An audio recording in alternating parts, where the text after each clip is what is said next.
Hey, it's Danika, and this video is created for our renters, those people renting our RV. But if you haven't rented it and this video is helpful, great. Or if you're looking for an RV to rent, leaving from the Las Vegas area, we definitely want you to check this out. So we have a 2018 Thor A.C.E 30.4 motorhome. It is 31.5 feet. It is 12 feet 2 inches tall. And it's fabulous. So I'm going to give you a tour, a walkthrough. This is the walkthrough that we do for our renters to ensure you know how everything works, where everything goes, and all of that. Now, of course, one of the benefits of renting with us is we are available for you 24/7 for support. So you never have to worry. First timers are welcome. Anytime you rent with us, you're going to get a drive test, a thorough walkthrough, and that access all the time, as well as the different insurances and all that that come with renting on Outdoorsy or RV Share. So check it out. I'll put a link here in the video if you are just curious and looking for RVs. We, as I said, are out of Las Vegas, Nevada. Las Vegas is an amazing central place for an RV adventure.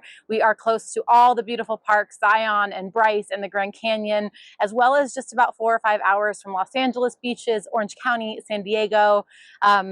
The opportunities are endless when you take a road trip from here. So you're going to love it. I want to give you a little bit of background real quick. We got this motorhome in 2018. My partner is a chef and I work with women in the self-care space. We went on tour. We did a 66 event tour around the country called the Brunch Series, worked with thousands of women. And on this RV, before we wrapped it in this exterior, the silver exterior, we had signatures and affirmations from women, thousands of women all over it. I am strong. I am powerful. I am confident. So within the walls of this RV, behind this wrap, is sort of the memories of that. So I hope you feel that energy as you go with us, and you'll see some signatures still on the RV in certain little places as we go through this tour and as you experience your vacation in the RV. All right, so let's get started. We're gonna start with the exterior and then we'll make our way inside. So what you can see here, obviously this is the RV door. This is where you're gonna walk into the RV door. As long as the interior power's on, which I'll get to, the step is gonna pop out for you to give you a way to get in. So I will get into everything inside when we get to that point, but we're going to start with the exterior. So in this compartment right here for our renters, we usually provide a bunch of different beach blankets and towels, that sort of stuff, extra stuff. It's really just a storage compartment. We also have a little tent here if you or the kids or whatever it is want to pitch a tent at your campground or whatever it is. So the next thing here is something that we hope you won't have to use, but it's important you know where it is. This is the battery that serves the house, right? So there's a battery that's going to be in the engine, like a typical vehicle. This is the battery that serves the house. So if you need any help with this, we'll walk you through it. But just so you know, this is where it is. All right. Some outdoor speakers and outlets. Here we have, again, another cabinet. I don't want you to open, but if you have to, great. We always send you with extra fluids and things that you could need throughout your trip to make sure there are as minimal headaches as possible. Listen, RVs are like taking your house and putting it on wheels and shaking all your appliances. Things happen, but we're always here to help you, and we hope that they won't happen during your trip. So anyway, in here, extension cords, tape, fluids, different things that you might need along your journey. Up here, we have an outdoor television, which is pretty cool. You can put all your chairs out here. You can pull the awning out and watch a little outdoor TV here. All right, making our way. This is simply just a storage compartment. There is an onboard water tank. I'll explain how that works in just a minute. So in here is just some extra storage for you. Storage is really important in an RV, especially if you're taking your family and you have multiple people. So that is that. Right here is our onboard water tank. So the way that water works on an RV is there's sort of two ways to use it. The water tank is one that you can fill up and bring water with you as you drive, okay? So if you were to fill this up, you would fill it up in this nozzle right here, okay? So you get somewhere, and the reason that the circumstance that you would do this is if you're not going to an RV site, if you won't be plugged into city water somewhere, and you need to bring your water with you. So this is like for off-grid camping. You're not going to a campground, you're not gonna be staying overnight somewhere, and you wanna make sure you have a certain amount of water with you. That is when you would fill up this tank. And we'll show you the tank sensors when we get inside, but you would fill up this tank. In order to fill up the onboard water tank, this is the water nozzle. And I'm telling you this because on the other side of the RV, I'm going to show you how you would hook up to city water, which is a different thing. Now, this water gets pumped through this RV via an RV water pump, okay? And when we get inside the RV, I'll show you how to turn that on, and you wanna make sure if you're hooked to city water that you turn that off. So we'll get to that, but this is here. Now, when you rent with us, we typically give it to you just about a quarter full of fresh water, because if you're driving any sort of amount of distance, it's a lot of extra weight to carry if you don't need it. So we'll usually work with you to understand what your first few days looks like and how much water it is. If you want to take the RV with this totally full, we can always offer that to you as well, okay? So that's the onboard water tank, and you would just fill it up right here. And that is that. All right, so this is the RV garage, if you will. This is where you have the bulk of your storage. This is perfect for suitcases, any sort of bigger stuff, coolers, larger items. You can probably take a peek in here and see there's a great amount of storage. We do supply you with a few things. You'll see we have a fan in here. We have a bunch of folding camping chairs in the back. You can also access them through this back opening as well. This cushion, I'm going to explain to you when we get inside. This is the cushion that's going to be used to make the dinette table into a bed for someone else to sleep on. And then you'll also see here we have the ladder. This is the ladder that you attach to the bunk above the driver's and passenger seats. And that is going to hook on so you can climb up there. The other things that you'll notice back here is we have a table. This table right here, the pole, and this circular table can be put in between the driver and passenger seat in the front for just an extra table and somewhere else to, put your things. So this is a great place for storage. Do be mindful, this section's not as sturdy, so just make sure if you have anything heavy, flats of water, drinks, that it goes back here, okay? You can always store your suitcases with us at our house if you prefer not to take them on your journey. We're totally fine with you getting situated here and then leaving them. So this is the back of the RV. There's not much to say here. You're not going to be towing anything, but it is important to know that this is the gas tank. The RV takes regular gas. We will provide you the RV with a full tank of gas, and we always ask that you return it with a full tank of gas to avoid any additional charges. When you're pulling up to a gas station, it's helpful to have someone hop out of the RV and just help you line up perfectly with where the nozzle is, because of the size of the RV, it can be a little difficult to get it there. So just have someone jump out, let you know when to stop, and all that is great. Okay, so making our way around the back of the RV. As you can see here, this is the generator. So the generator is what powers the RV when you're not plugged into electric, okay? So an RV can run in two ways. The generator runs off of the gas in your gas tank, okay? So it's important to know that if you're running this generator a ton, when your gas tank gets to a quarter tank full, the generator will stop working. And the reason is it doesn't want to have you stranded somewhere and not having enough gas to get to the next place or to the next gas station, okay? So this gas generator runs off of your gas tank. So you want to keep that in mind. If you're heading out off grid somewhere, you're not going to have, you're not going to be plugged in at a campground.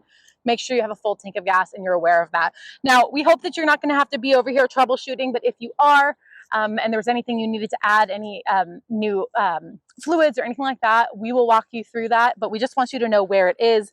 There's outside that just kind of pops off here, and we can walk you through that, okay? So that's the RV generator. You are going to turn that off and on inside on the control panel, so you're not really going to have to do it out here, though it is possible to turn it on and off from out here. Okay.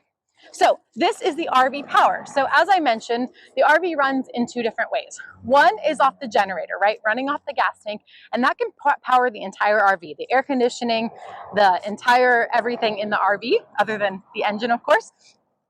And when you get to an RV site, the benefits is when you have a hookups, they call them, is that you're going to be able to plug into power, okay? So instead of running the power of the RV off of the generator, you're plugged into power just like you would at a house, okay? Now, our RV is a 50 amp electric source. So what you want to keep in mind is that RVs, like different RV parks and things, have different numbers, 50 amp, 30 amp, etc. Most often you're going to find 50 amp. So 50 amp is the cord as it is. I'm going to walk through. We have two adapters. One adapter that allows you to be plugged in at a 30 amp electrical source. And we actually have an adapter that allows you to plug into a regular home outlet. Something to keep in mind if you are using an adapter and you only have 30 amp or a regular outlet is that you cannot run both air conditionings at the same time. That will blow the fuse, okay? So you can only run one air conditioning, and you kind of have to be mindful of that circuitry within the RV, okay? So when you get to an RV campsite, you're just going to pull this out, and I'll show you where we store this. I'll show you where, oh, a little bit of work, yeah. So when you get to the RV campsite, you'll pull this out of the compartment over here where we store it. You'll take it, you can see it has a different kind of plug, and you'll open this up and you'll just plug it in, and you have to twist it a little bit, and then this keeps it on, okay? Make sure, this is the time that I'll say, make sure that when you are gone for the day, when you're sleeping, really at any time, you keep all these compartments locked. These cords and these tubes, all this stuff is pretty expensive. You don't want someone to come along and take it. Most campers are really honest, so it's not something we've dealt with, but I just like to say it so you don't find yourself without a power cord or something that you really need, and that you can focus on enjoying your trip, okay? So this is powered in right here. Beneath this is a cable for the TV. So if you want to plug into the cable at a campground, whatever, so you have cable television, that's the cable plug right here. And now this is the other water source that I mentioned. Okay, so as I mentioned, on the other side of the RV, there is the water for the onboard tank. This is the city water. So you have a hose, which I'm going to show you where we store it with the electrical cord and with the sewer lines. We store it over here. And when you get to your campsite, what you're going to do is you can put in your hose in here. And this is what's going to provide ongoing water from the water system, like you would in any sort of home or apartment where you're not pulling from an onboard tank, okay? Super, super important to make sure that the water pump switch inside, and I'll remind you of this, but super important to make sure that it's off before you turn on the city water, okay? So you're gonna make sure the water pump's off. You're gonna plug in your freshwater hose here. The other end of this hose is going to be plugged into your hookups area. You'll have a water hookup in many campsites. And then you're good to go. You're gonna turn the water on and the city water on, and you're good to go, okay? Same thing, the electric hookup, usually you're gonna pull, if you're new to RVing, you pull up to a spot and you'll see kind of on your driver's side that you'll have something that has your power and your water, and then sewer if you do have on-site sewer, okay? So that's where that goes. Moving right along, this is called the slide out. This is the part of the RV that is going to slide out and give you more space when you are parked at your spot. Okay, so we'll walk through that. We'll open that up for you and show you how that goes. But just so you know, the slide is in right now for the purposes of showing you the exterior. All right, so moving right along, here we have an onboard sort of shower thing. This is just where you can use water to kind of flush out and clean hoses and stuff. To be honest, we don't really use this much, but I want you to know where it is. And this is where it gets very sexy. So this is the dump, the tank where we dump the tanks. Okay, so in an RV there are two tanks. There is gray water and black water. Gray water refers to the sink water, the shower water, any sort of dirty water on board. The black water is your toilet waste, okay? Number one, number two, and RV toilet paper. That should be the only thing that is in there, which I'll remind you of when we get to the bathroom, okay? So this is where you're gonna dump your tanks. And you just wanna be really mindful, you know, every couple days. This of course depends on how much you're using it, how many people are in your group, but you really need to be mindful to make sure that you're dumping these. And you'll know if they're full because your water's gonna stop draining, your toilet's gonna back up. So, you know, not fun. So what you're gonna do when it's time to dump your tanks is you're going to open this up. And as I mentioned, black water is the toilet water and gray water is the onboard water. So what you're gonna do is you're gonna head over to here and grab this compartment right here is where we store all of our tubes and cords and all of that, okay? So the electric cord is gonna be stored in here. You're gonna have your fresh water tank in here. So here's your fresh water line. This is just an additional hose if you wanted to plug it up and plug it in and need to wash anything off. We do have gloves in here. We do have a cable cord in here, some bungee cords. As I mentioned, and we're gonna get back to the dump tank, so don't worry about that, okay? So as I mentioned, we do have, oh, I'm sorry, they're over here, our adapters for the electric cord. So I'm gonna walk you through that in just a second.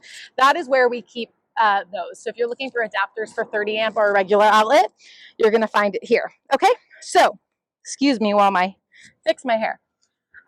We have a water filter in here. If you wanted to filter your water on the way into your RV, you would put this on the hose coming from city water, and it would help kind of filter some of the water that goes through the RV. And this is, if you're camped out, if you're staying somewhere for, you know, a longer period of time, you can put this out. This is for your sewage tank, okay? So this is what allows your sewage tank, it just kind of holds it at a certain angle so that stuff flows through it properly. But it's not something you really need to use unless you really want to and you're gonna be somewhere for an extended period of time, All right.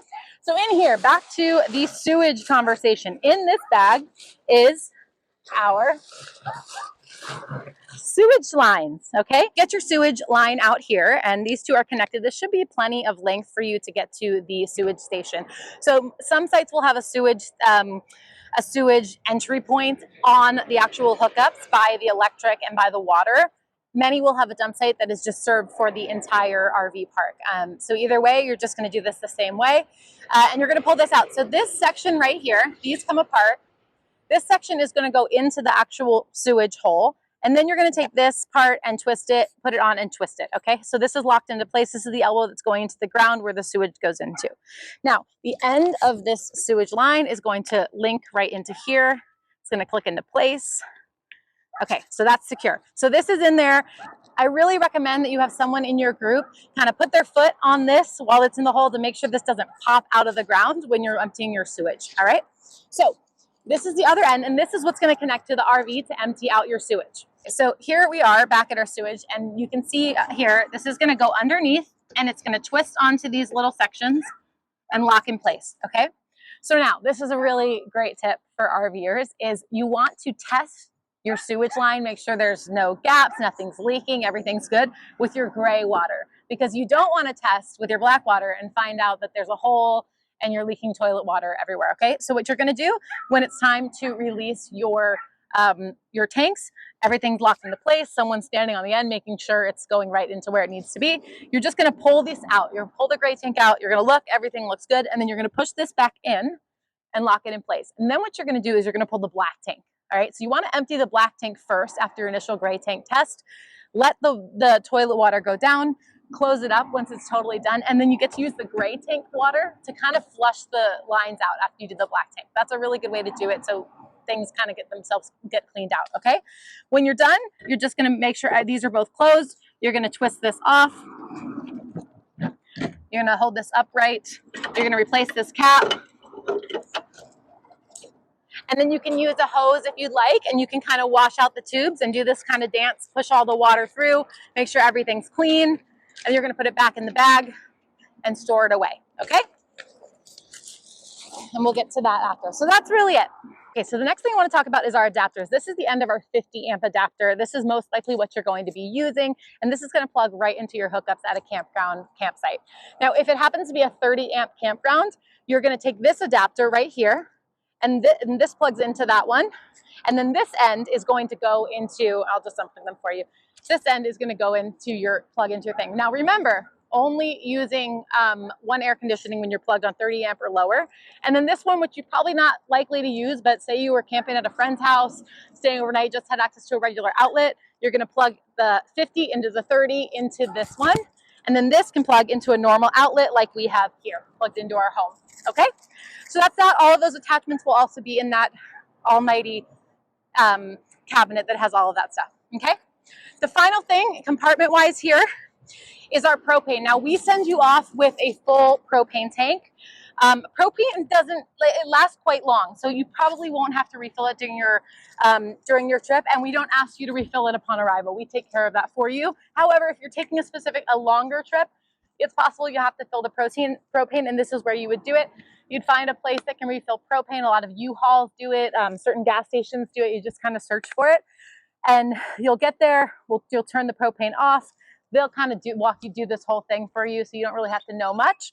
It's there, and then once everything's good, you'll turn it back on so that your propane is running. Now, it's important to know that the propane is what keeps the refrigerator running when you're not plugged into power. So a lot of people ask that question, right? Like, is my food going to go bad if they don't have the generator on, I'm not plugged in? The answer is no, as long as you don't turn off the main power switch, which I'll walk you through, okay? So the propane powers the refrigerator, the propane powers the heat for you, and the propane does, the stove and the oven, okay? Driver's side. Now, this is where the actual engine is for the RV. If you need to get in there, there is a key that looks kind of like this. I don't know if it's called like a butterfly key, but that's what I'm going to call it. You're just going to put it in both sides, and it's a little bit of, you just kind of wiggle it out and up, and that's where you'd be able to access the engine for the actual vehicle, okay? Again, hoping you don't have to do that, but that is that. All right. The last thing I will say out here before I show you the awning is we do have this fun little magnet right here. This is to allow the RV door to stay open when you're at a campsite. So if you want to keep it open, you can separate the door and the screen here. I don't know, you might have to come around this way to see. So just this little black knob right here can take this, separate the screen. And if you want to open this all the way open to keep, because sometimes, I know it's staying nicely right now, but sometimes it doesn't do that. What you're going to do is you're going to take this little air thing right here, you're going to pull this up and off, and the RV door will open all the way, and you can connect it to the magnet in the back there, and voila, it's open, it's great, okay? So the next thing that we're going to do is I'm going to show you how the awning works. Now, RV awnings are very finicky. So this is very important, okay? If there is any sort of weather, wind, rain, anything really, keep your RV awning in. Keep it in if you're not using it, okay? So even if you're inside the RV and there's no weather, I would encourage you to just kind of keep it in just to be safe. The RV awning is also quite new, ours, and so if it gets stuck either on its way out or on its way in, sometimes you just have to have someone, while you're pushing the button, someone just kind of give it a little nudge, okay? So it's not broken. It just needs a little nudge because it can get stuck, okay? So the way that the RV awning goes out is through this panel right here. So there are a few things on this panel, and one that I'll talk about first is the main power, okay? While you're using the RV, do not turn the main power off. This is the one that I mentioned that's going to keep your refrigerator on. What your refrigerator is going to do, and I'll explain when we get in there, is it will run off of the power if you're plugged in. And then as long as it's on this auto setting, it'll default back to the propane when you're not plugged in at a site. Okay, so you don't have to worry about your fridge, but you do have to worry about your fridge if you turn this power off. So rule of thumb, keep the main power on for the length of your trip. Okay, these are just light switches here, step lights, all of that. And here's the awning button that I was referring to. Okay, so we're going to watch the awning go out. There's an in and an out. You're just going to hold it down. Now, one thing to mention is that you don't want to overextend the awning. So check it when you push the button, make sure both sides are going out in tandem. And you'll see when it gets to the end, when it's all the way extended, there's a little kind of flap of fabric that comes down, and you want to stop there. So don't hold it any further because you don't want it to get stuck out, okay? So it should be coming here in just a minute, and you'll see it right there. Perfect, okay? So I stopped, it's there. And then you can bring it in same way. You're going to hit the in button. Now this is where you might, if an elbow gets stuck or something like that, you're just going to have someone give it a little push.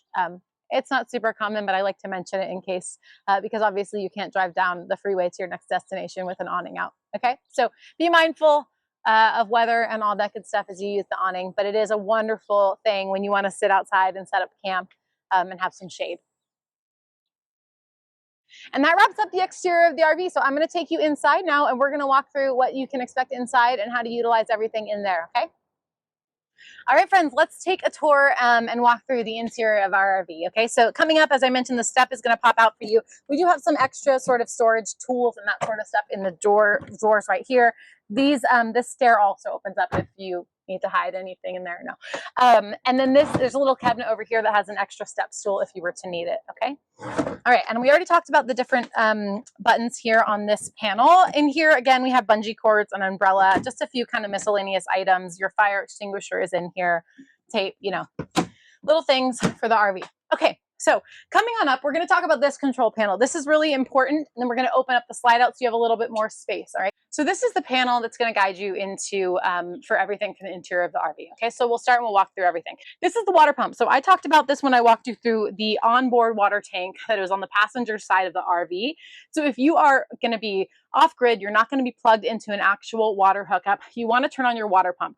You also want to have this on when you're driving. So when you're driving, if you want to use your sink or you want to use your toilet and put some water in there, the water pump is what's going to allow the water to be pumped and flow through your RV. If this is off, you're going to turn on the sink and nothing's going to come out, or it might drip and then nothing's going to come out, okay? So the water pump is what pumps everything through, but the reminder for you is that when you plug into city water, before you turn that city water on, that hose that is on the driver's side, you want to make sure the water pump is off. So this is the slide feature. Now, the slide is this long piece, as I showed you outside, from here to the edge of this same frame down there past the refrigerator. And this is the section that when you're parked, you're going to be able to put out to give you more living space. Okay, so I'm going to show you how to do this. This is another thing like the awning that is very finicky and very important. Now, before you press the slide out, what you need to do is you need to make sure that nothing is blocking the RV on the interior or the exterior. So right here, you're going to make sure that this driver's seat is up. You can see right here that it sometimes slides on here. So make sure that the driver's seat is up and nothing is in the way of the slide on this side. You wouldn't have anything up here, but if you did, don't. But if you did, don't, be careful. Now, when you come to the back, the RV slide on this end is just going to skim the bed, okay? That's okay. You just want to make sure there's nothing like a suitcase, nothing that falls behind the area over here, and just nothing blocking it, as well as these room divider curtains right here. They have a place to be stored over here. And just do that before you pull the slide in, okay? Now that's the interior, right? Making sure that there's nothing in the way right here. You will be left with this gap, as you can see. However, you want to make sure that nothing is going to be hit. Of course, you also want someone outside to make sure that you're not parked too close to something, to your hookup, to anything that could hit the RV, that the RV could hit on the way out, okay? So once you have the all clear, you can have someone standing outside if you'd like. That's when we're going to come to this panel and we're going to extend the RV slide. Now, really, really important is that when you extend the slide, you want to hold it down the whole time and a little bit longer than you think you should. That allows the gears to even out when it gets to its full extension or its full coming in. And because if it gets off track and it gets too off balance, you could get stuck somewhere with a slide out and you can't drive that way. So this is really, really important. So once you're ready, everything's been checked, you're going to see where it's a slide extend, slide retract. So we're going to hold down the extend. And here you're going to be able to watch the slide miraculously open up to give you more living space in the motorhome.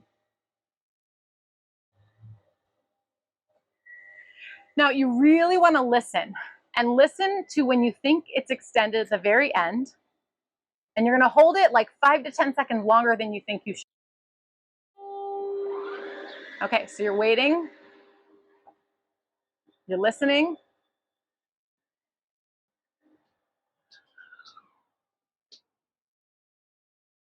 The RV's done, you're still holding it just in case, and release. Okay, so that's what you want to do. And now, as you can see, there's a lot more living space in the RV. Bill is going to be walking through the driving and the jack system.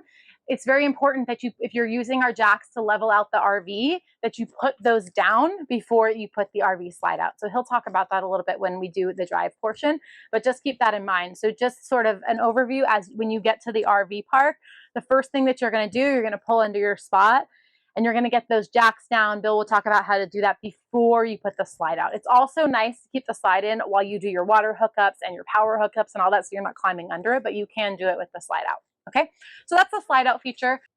Okay, so let's talk about heaters. So you have tank heaters on board, your fresh tank, black tank, and gray tank. What are tank heaters? Well, tank heaters serve the purpose of making sure that your tanks don't freeze when you're in weather that is below 32 degrees. So check your weather, make sure, especially your nightly weather, if it says it's gonna go below 34, 35, you wanna leave those tank heaters on, because the last thing you want is a tank that freezes, and obviously that's not a good thing, okay? So we keep them off because, listen, we live in Las Vegas and we don't have a ton of freezing temps here, but many of you are gonna go out into the mountains and all of that. So just be aware of temperatures and make sure that your tank heaters are on should you need them, okay?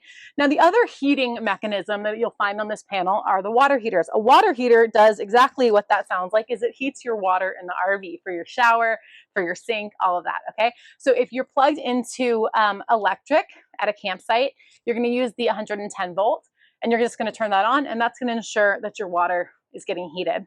If you're not plugged in, if you're off grid, you're not plugged into power, you're gonna use the LP gas. This is gonna run off propane and it's gonna heat your shower water, your sink water, all of that. All right, these are our RV meters. Now, these sensor meters are going to tell you sort of the fullness or emptiness of the tanks. Now, notoriously, RV black and gray tanks are really hard to clean the sensors, and they get debris stuck, so they're a little bit inaccurate. I wish I had a better answer for you. We've tried everything. There's a million tricks in the book. Not many of them work, but I'll show you how to kind of keep an eye on your gray and black tanks. All right, so these are accurate, the LPG, battery, and fresh. So the LPG is your propane. You can see it's lighting up for full. The battery is the house battery. It will charge as you drive. This is the battery that powers appliances, all that sort of stuff in the actual RV house.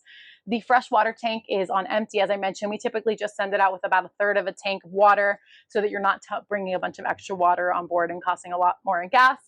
Now your black and your gray, you want to hold it down. Sometimes it'll say full, it'll go down. The tanks are empty. It's reading 2/3. So in this circumstance, you just want to keep checking it until it says full, right? So the tank is actually empty. So it's going to take a while to actually get it to be 2/3. But when you actually see a light hit full, that's when you're going to know.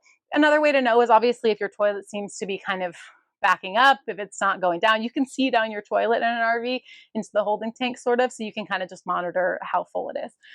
The gray water tank is showing empty, which is accurate. So if you get lucky like we are right now, maybe it'll show an accurate reading, but otherwise you're just, again, looking for full. You can look for a slow draining sink, a slow draining shower to know if things are not draining. Yeah. Last thing on this control panel, which I'm excited to share right now because it is summer in Vegas and we're hot and we're going to turn the AC on. So this is how you start the generator. Again, the generator provides power to the RV when you're not plugged into electric.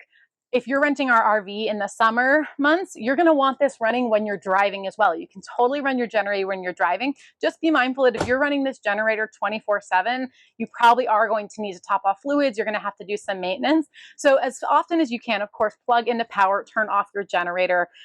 You're not pulling your gas as well, but it is there. You can drive with it on, especially if you're wanting to run both air conditionings. Both air conditionings can run on a generator, okay, and on 50 amp power. To turn on, we're going to hold down the stop button until the red light comes on. And then when it's on, you're going to hold the start button.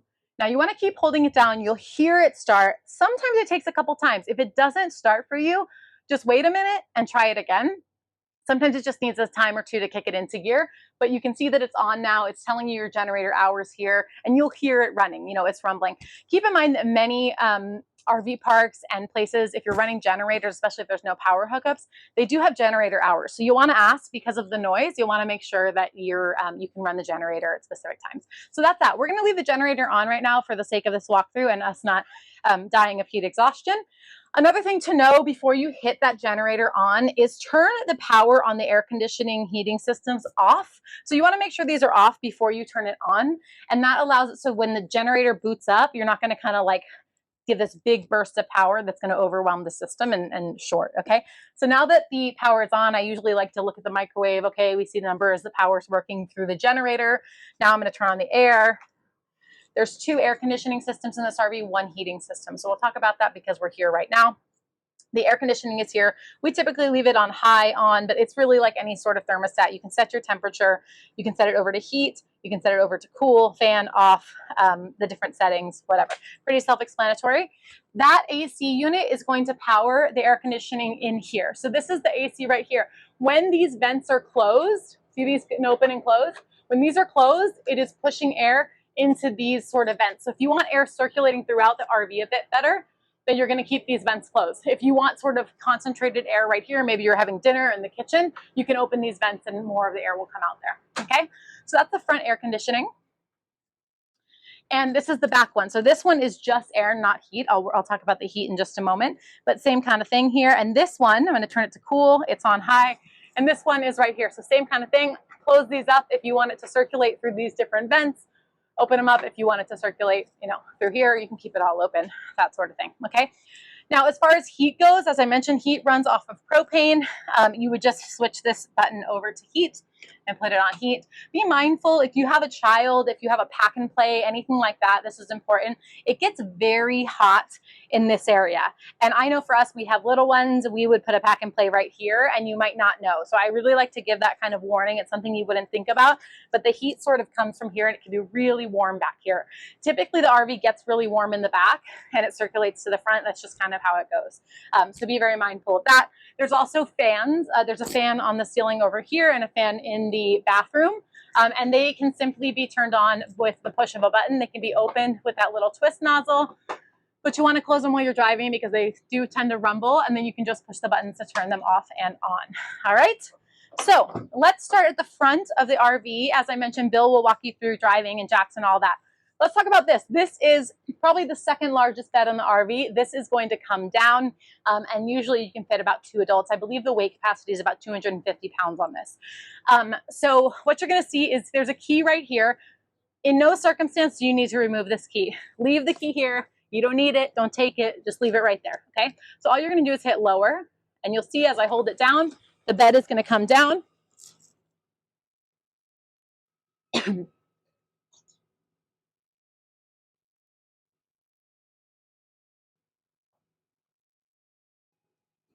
And there you go. In the back of the RV in the garage, as I showed you, is a ladder. The ladder hooks onto here, and that's the ladder that you're going to be able to use to climb up here. This is padded. There is a mattress here, and I'll show you where the linens are in the back for all the extra beds, okay? There is some extra storage up here. You can drive with this down if you prefer to. If you're not super tall, it might not bother you. We like to put it up, but you can store some stuff and drive it with this down if you wanted to, okay? So when it comes to putting it up, you're just going to hit the raise button.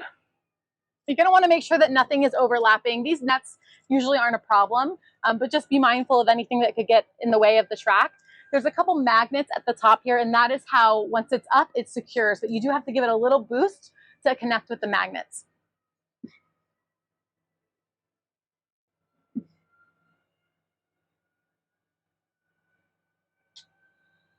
Okay, see, now it's all the way up, and you just kind of have to give it a little, and now it's connected to the magnets. All right, as you can see, here is some sort of residual affirmations from our tour. There's a Sharpie in here. We would love it for you to sign here, or where you see other signatures, and leave a little memory of you and your family and loved ones trip. All right, so coming up to the front of the RV, there's not much I'm going to show you here because Bill will take this part for you, but just wanted to share, this is like a little laptop table. You can do a little bit of storage here. It's great for a computer if you're working when you're driving. These seats do turn 360. You'll find the knobs under the seat and on the sides and stuff to recline and to turn these around. As I mentioned, there's that table in the back RV garage that can be connected right there.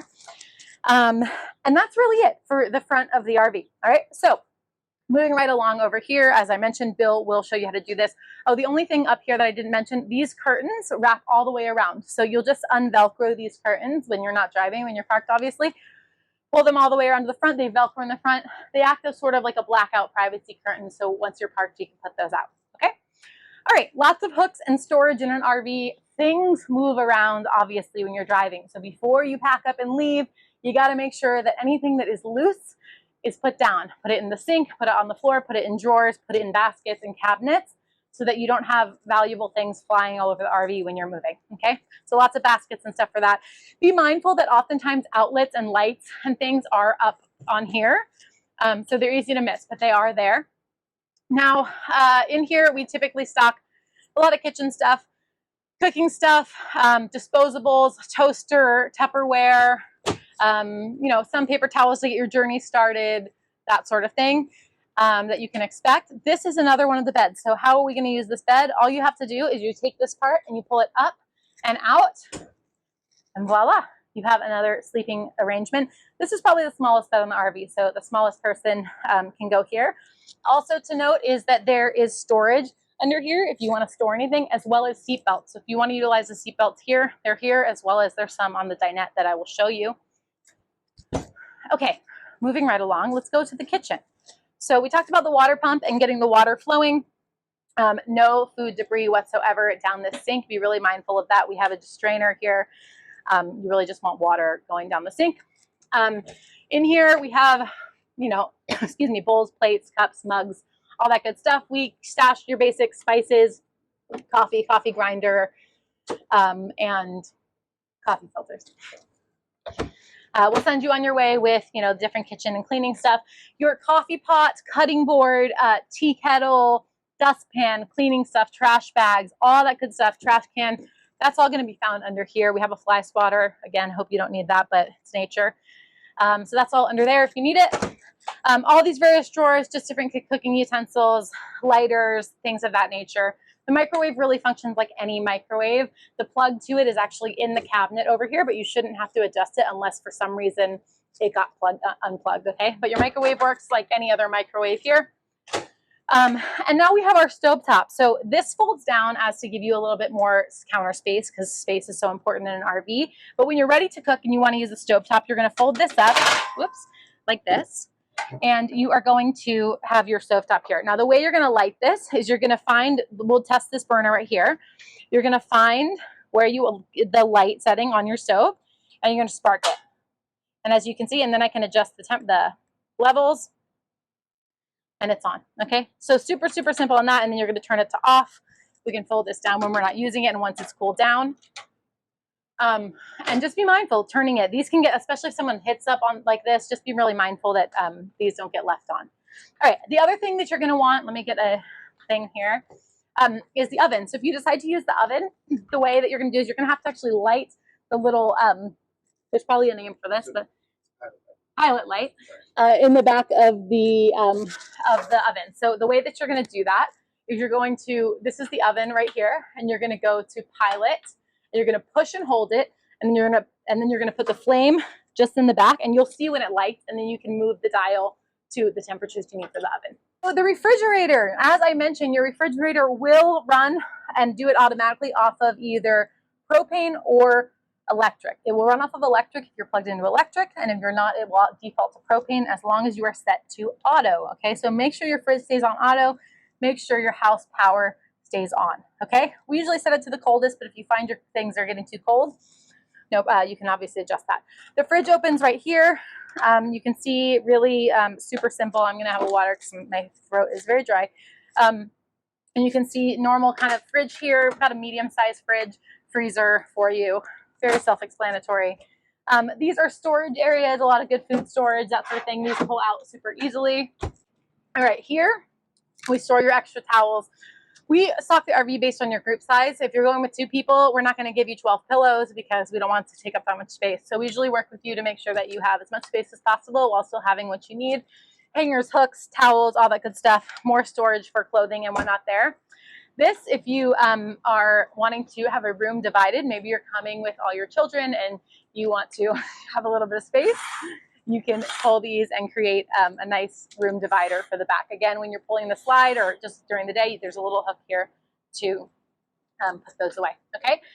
All right, the bedroom. There are blackout curtains in the bedroom. Just be mindful, again, with the slide that these curtains are tucked over here so they don't get stuck behind the slide when you pull it out.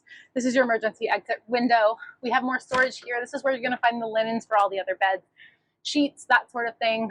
And then up top in these, you're going to find the extra comforters. So we do send you with about 3 or 4 extra comforters, especially if it's going to be cold, in addition to sheets. And we do send you with a ton of pillows. So you have drawers, outlets, that sort of stuff over here. Again, there are lights up here. And then in this cabinet, sometimes we store extra pillows, that sort of thing. But there's really not too much else to say over here. There's a couple baskets here for storage, and there is a TV back here in case you need another TV in the RV. That's number 3, if you're counting. All right, so making your way, let's do the bathroom. We are almost done with this tour. You're doing a great job hanging in there, my friend. Thank you very much. So this is our RV bathroom. We have a nice upgraded lit mirror here. But super important is that we ask that when you're not using it, I have it on for the sake of this tour, when you're not using it, please leave it unplugged. You don't want to be running, like pulling power when you don't need to, but when you need it and you want light on the mirror, you're just going to plug it in. And these different buttons are going to allow you to adjust the light and turn them on and all that sort of stuff. Okay, so we'll unplug that for now. Very, very, very important for the RV toilet. Only pee, poop, and RV toilet paper. Okay, and RV toilet paper is different than regular toilet paper. We do our best to send you with enough so you don't have to worry about that. But if for any reason you needed to stock up on RV toilet paper, please, please, please make sure that you get the specific to RVs and boats and that sort of thing, okay? Up here, you're going to find more storage. We do supply some sunscreen and some bug spray and that sort of stuff. Feel free to use that. What you'll also find up here is the drop-in pods. These pods are what help to break down the toilet waste, okay? And it also helps with odors. So anytime that you dump your RV tank, basically empty out your toilet tank, you're going to fill the RV toilet up with water, which I'll show you now. And you're going to drop in a pod and flush it down with a bunch of water so that that's kind of at the base of the toilet to continue to break things down. Okay, so we'll supply you with those. If you need to pick more up, they're pretty easy to find. Okay. All right, so how do you fill up the water, the toilet? Make sure your water pump is on if you're not plugged into city water, or else the water's not going to come up. But you just step on this little thing, and you can fill the water up. You want to leave, again, the reason that we're able to fill this is because there is a little bit of fresh water in that tank. If that fresh water tank was empty, obviously there would be no water put near her. That's why we send you with a little bit, unless you ask us to fill it totally full. You want to leave water, a little bit of water in the toilet, not enough where it's going to swish and spill everywhere, but you do want to leave water in the toilet when you're not using it, okay? Yeah, it seals that gap. It's going to help with odors and all of that kind of stuff, okay? So you fill it up with water, you go number 1, number 2, you put your RV toilet paper in, and then to flush, you're just going to dump it, push it all the way down. You can see in here, I know this is getting really sexy, you can see down the tank, right? So what I was telling you is that if your RV, seeing if it's backed up, whatever, if you think it's full, you can typically kind of see when it's getting to the top there, okay? All right, my friends, we got a hair dryer in here, other additional storage here, plunger, toilet brush, all that under the sink. The way the shower works is just these doors slide open. It's really quite simple. There's a thing here, you turn it on. There's really not much to say about the shower, but many facilities have showers and toilets as well that you can use in addition to this one. The only thing I'll mention is to make sure that when you travel, you keep the shower locked, and that prevents the doors from sliding open and closed. Again, we have a first aid kit up here, anything you should need first aid wise, more RV toilet paper, and then additional storage. Okay, we also have some extra towels in here. Something important I'll say so I don't forget is before you bring the slide in, like when you're packing up, you're bringing the slide in, you're ready to go, make sure the bathroom door is closed, because if you bring the slide in and you leave the door open, it gets stuck here and it's going to rattle and it's going to drive you nuts while you're driving. Okay, so make sure that's in. Over here we have the third TV. We have a beautiful map of our wonderful country. And then up here we have games for you, so feel free to use these games. We have different stuff that we hope you'll enjoy up in these cabinets here. I'll walk you through using the dinette as a bed. We do have storage under here if you need it. So there's some additional storage under the cabinets here. And then this bench actually has seat belts, which I'll show you. So one of the last things we're going to show you before we do the drive test right now is how to turn the dinette into a bed. Okay, so the dinette is, obviously great for sitting and eating and all of that, but a lot of times you're going to want to use it for another bed for your group. Okay, so what you're going to do, there's a little lever under here. We have a piece of tape on it because this little lever can come undone sometimes, so it's there. But all you're going to do is pull this lever over, and that's going to allow, you'll see, this table to go up and down. So if you just push it, if it's open, you just push it up and down, okay? So before you push this table all the way down, I'm not at the best angle for it, before you push it down when you're converting it into a bed, you need to pull up all of these cushions, okay? Now, you might remember when I showed you the RV garage in the back that there was a big cushion that looked like this in the back, and that is the cushion that is going to be needed to turn this into a bed, okay? So we're pulling off all our cushions.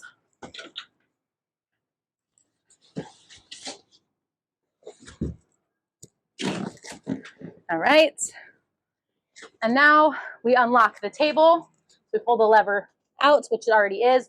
We push it down flat. There you go. And now you can see it's going to turn into a bed. So this is where we can throw our cushions back on. If you did want to utilize, oh, and by the way, there is Velcro that kind of keeps these in place, so you can kind of keep an eye on where that goes. If you do want to use seat belts here, or if you are installing a car seat, we usually put our car seats here as well. This comes up and you can pull out the seat belts. There's also storage in there as well. So there's that. We're going to put our cushions back on. And then that back cushion that you saw, I'm not going to grab it right now, but that you saw in the back goes on here and it makes a bed. You don't have to put these other cushions back on. You can store them in the back or you can put them on here. Okay. And then again, when you put it back, you're just going to pull it up. All right, so this is the leveling system. Once parking brakes engaged, car still on, we're getting ready to level out so we can open up. You're going to hold the on button, the light will come on. This is roughly showing you what side of the RV is off center, and that's okay. So what you're going to do is you're going to hold, don't worry about manual, you'll never really need to use it. What you're going to do is you're going to hold auto down. It's going to go, take your finger off it, and it's going to automatically level your system out. So you're going to start to hear the jacks go down, you'll feel them engage the ground. It'll go through kind of like this leveling situation. See the jacks are down now, that means they're on the way down. And the process is complete when A, it stops moving, but B, this LG will light up green saying we're level, we're good, these lights should not be on. It'll be that means you're level. And then you can, there we go. See, now we're level, jacks are down, the auto has been engaged, this green light is on, we're level. Then now we can turn the system off and turn the car off. Also, again, for new, we can always troubleshoot with you prior to doing it for your first time, or if you're having any issues with it, feel free to reach out. I'll walk you through it. We'll FaceTime. It's very simple once you get the hang of understanding how to do it. Now that the jacks are down, we can then hook our RV up and then extend the slide. And it's just that situation in reverse, right? We want to leave. We pull the slide in. We get in the car. We turn it on. Parking brakes engaged. I'm going to hold down the on button. Lights will come on. Okay, hold on. I get it. I know what I'm doing. Car's on. Parking brakes engaged. Lights are on. Jacks are down. I'm going to hold the all jacks button. You'll feel the car move and retract. And you're going to sit here and you're going to wait until this light's off. Now, sometimes it's a little finicky and the light will say the jacks are down when they're not down. So in the case of that happening, what I do is if I know the jacks are fully retracted and there's nothing down, I'm going to have myself or have somebody go down there. Underneath the car, you can see the 4 posts. Where they're at. It's very, very, very visual. And if all the jacks are up and the light is still on, you're okay. In this case, most cases, the light will come off. Then you can just turn the car off, and you know, now you can go because the slide will have been in. The jacks are up, and that's the basic leveling system. Super simple.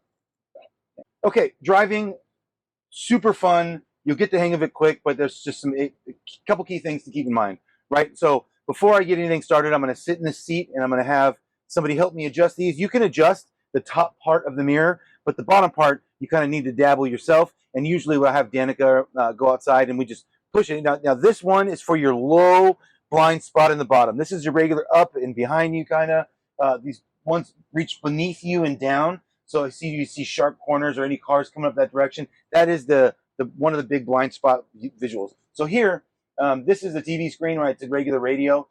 If I press the house button and over here I go to reverse camera, I like to drive with this on. You can still play music. This just shows me what's directly behind me.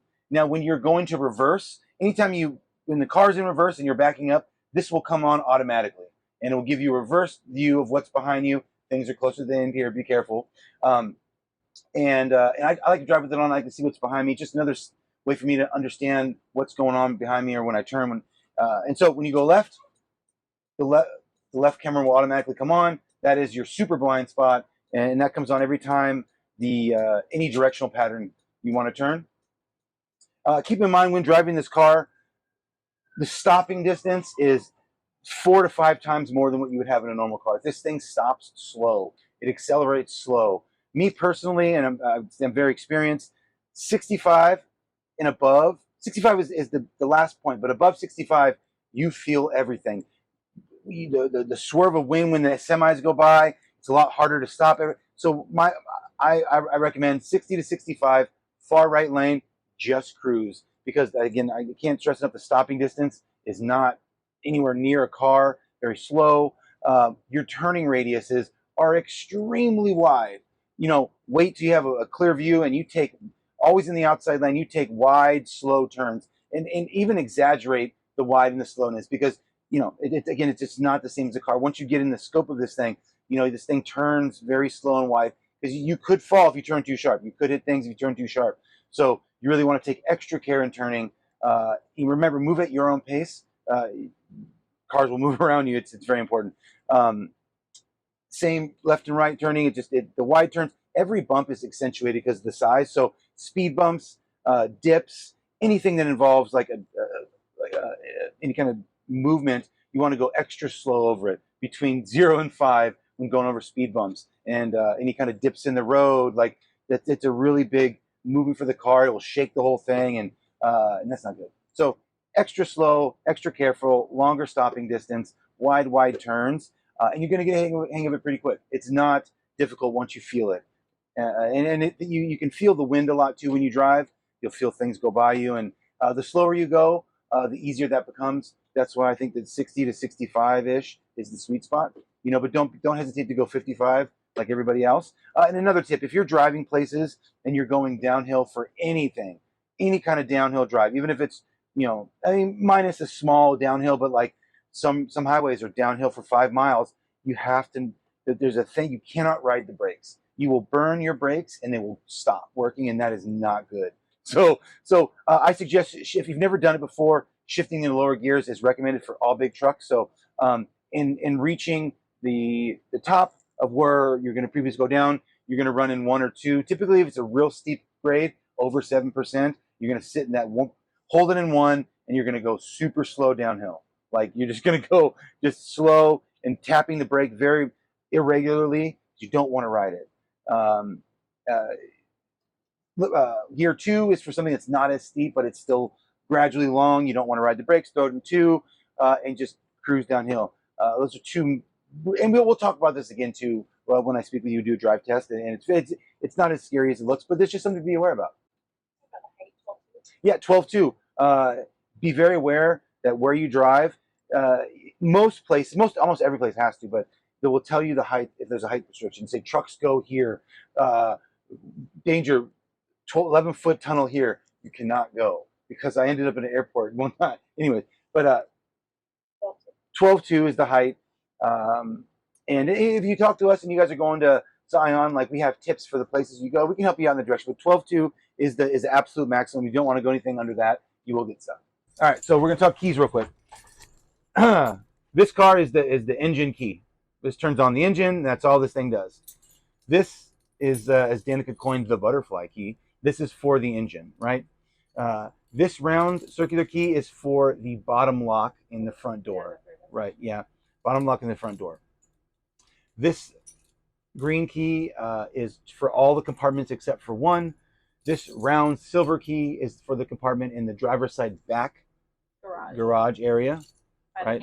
This black one's also an extra spare key because these can break sometimes, so we give you 2. And this key is for the top lock of it's like a deadbolt ish for the entry door, and that's all you got. Can you show the RV entry door real quick? Yep. Yep. All right. And also, you want to be mindful that sometimes if you're not careful, this lock can drop down, and if what we do normally, I'll put a little piece of tape here, and that just ensures that this won't fall down. Because if you leave your keys in, lock the door, then you got to go through the window. Just be aware this sometimes can fall down on its own. Yeah. So what? If you slam the door hard, it'll go down. So just be aware of that, and that's careful. So with the tapes there, you won't have that problem. Then take it off at night. When you lock the door, lock yourself in, and you're good. So keys for the door. All right. This is the deadbolt, round key. Deadbolt's the bottom, right? Unlock. Round key for the bigger round key for the top. This is just a secondary lock for it. Yeah. So we rarely use this one at all. This one is more than fine for everyday use, you know. So that's it. All right, thanks. All right, thank you so much for going on this tour with us. Thank you for renting RV. Thank you for considering renting our RV. If you need anything at all, reach out to us. You can follow me on Instagram at Danika Brysha, just my name here.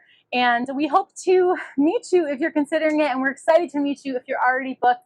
We hope that this video is really helpful for you as you go along, but know that you have 24/7 support with us to make sure that your trip goes really, really well. So enjoy your trip. Thanks for being here, and we'll see you soon.